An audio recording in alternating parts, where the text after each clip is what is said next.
to the Morning News at 10. I'm Sarah, and today we're talking to the political science woes about Texas Senate Bill 339. Let's gather some information. Texas Senate Bill 339 was approved 26-5 in the Senate and 96-34 in the House. The only people who can prescribe this medication are pediatricians who specialize in neurology and doctors who specialize in epilepsy. With this bill, smoking will be prohibited. Only oils and extracts will be used. Texas Senate Bill 339, also known as Texas Compassionate Use Act, was approved June 1st, 2015. We asked you guys to tweet us your questions using the hashtag Texas Senate Bill 339. Here are some professionals to answer your questions. What policy changes does this bill bring into effect? That is a great, solid question, Sarah. Like we said, Texas Senate Bill 339 calls for the dispensing of low THC cannabis oil. And because of this, each dispensing organization is required to have a license that legally allows them to dispense. And any employee that wishes to work for an organization also has to obtain registration and pay any correct authorization fees through the DPS, otherwise known as the Department of Public Safety. Now, the DPS is in charge of basically this entire organization thing. They have to issue licenses to the organizations, but also they have to basically hire organizations, just because this is not something that most people seek out to do. They also are in charge of not only hiring just the employees, but they also have to hire directors and managers, basically the entire organization. Now, each organization is required to have a registry that contains two things. One, it has to have the name of each physician who is registered as a prescriber that works at the organization, and it has to have the name and date of birth of the patient, the dosage that they are given, and the amount that is required to fill their prescription. Now, this registry in the organization ensures two things. One, it ensures that a qualified physician that works at the organization will be allowed to legally record in the registry. And two, this registry is ensured to be accessible to law enforcement agencies and other dispensing organizations, just to ensure or allow them to see whether or not a patient has been prescribed low THC cannabis oil in the past. Who or what kind of legislators support or oppose the bill, and why? The majority of the legislators who are in favor of the bill are Democratic representatives because they want patients to have more cures/solutions to their illnesses. However, those who are opposed toward the bill were mostly Republican representatives because they are afraid both the doctors and the patients will not use the drugs for medical purposes. According to a New York Times article, high school and middle school students are becoming more supportive for the legal use of cannabis despite opposition from their parents.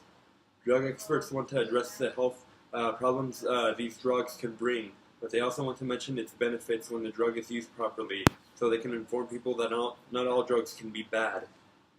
Many doctors also support its use despite how unsure they are about its long-term effects.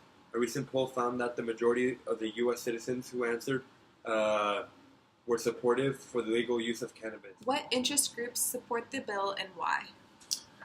The first interest group that supports the bill is called NORML, or the National Organization for the Reform of Marijuana Laws.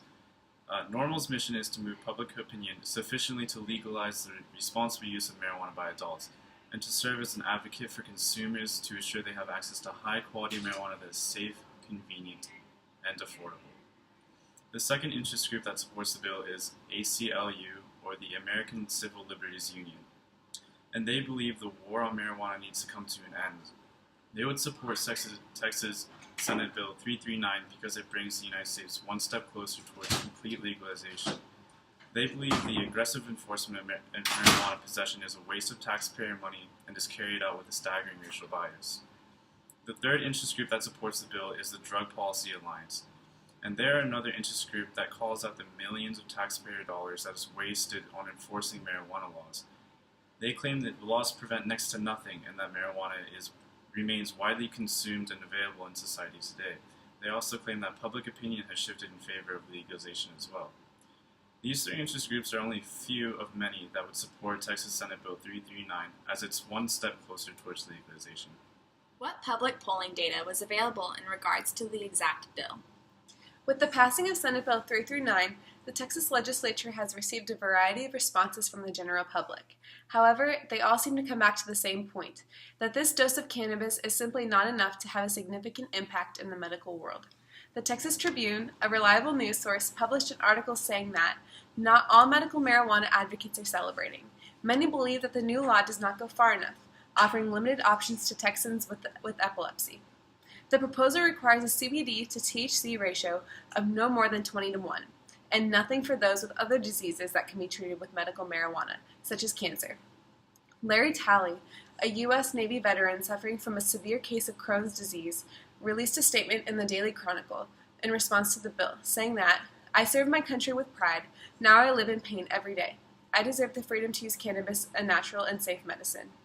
In addition to this, many people suffering from severe epilepsy will not reap the benefits of this law due to the potency of the cannabis.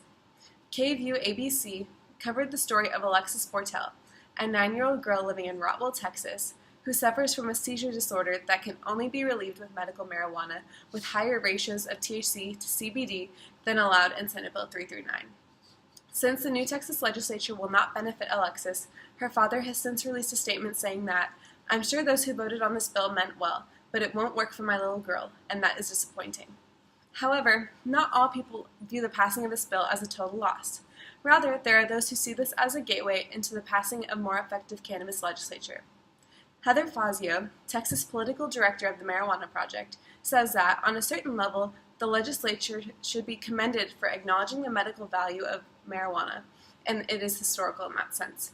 While she also notes that lawmakers missed several opportunities to amend the bill in ways that could have provided real relief to countless Texans. Not a single patient will be helped with this legislature.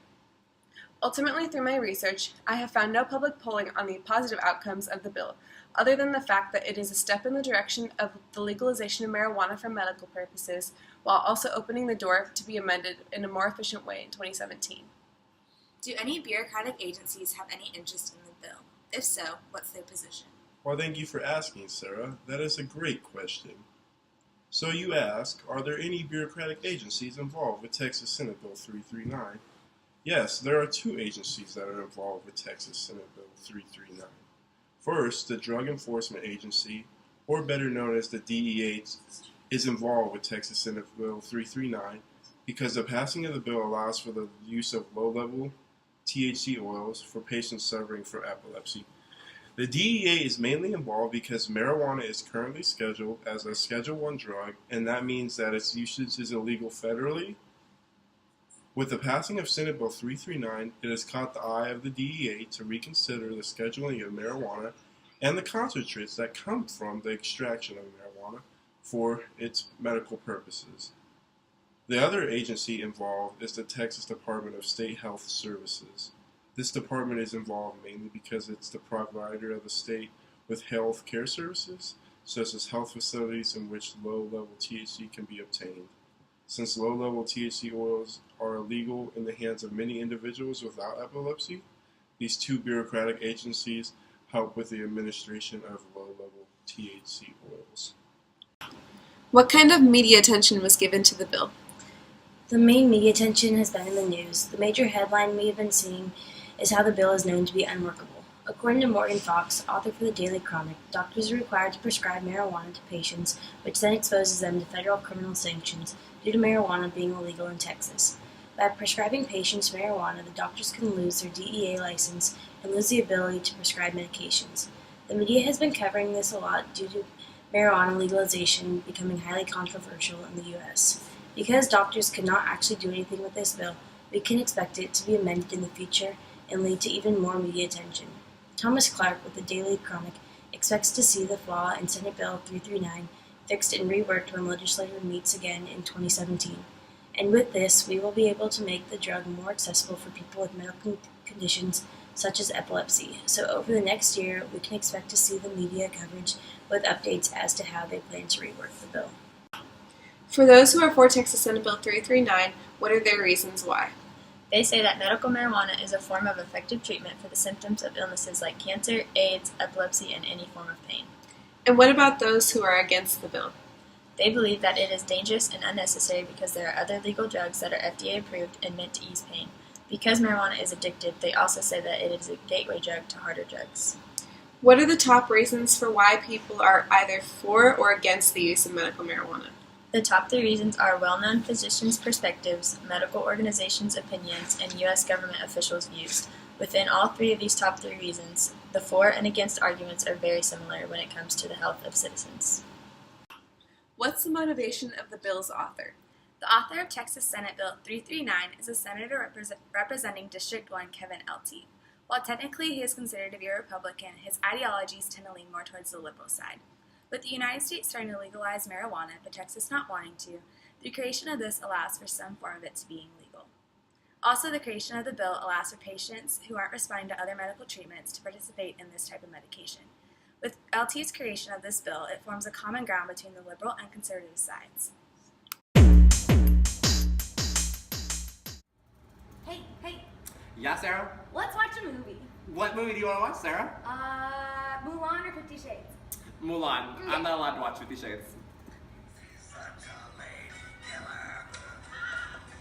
Hey, what's up, guys? Let's have a party. There's having a seizure! What do we do? Aaron. No, wait. I think I have some low-level THC oil that might help. Whoa, what did you just use? I just used some low-level THC oil. Wow, thank God we had Texas Senate Bill 339.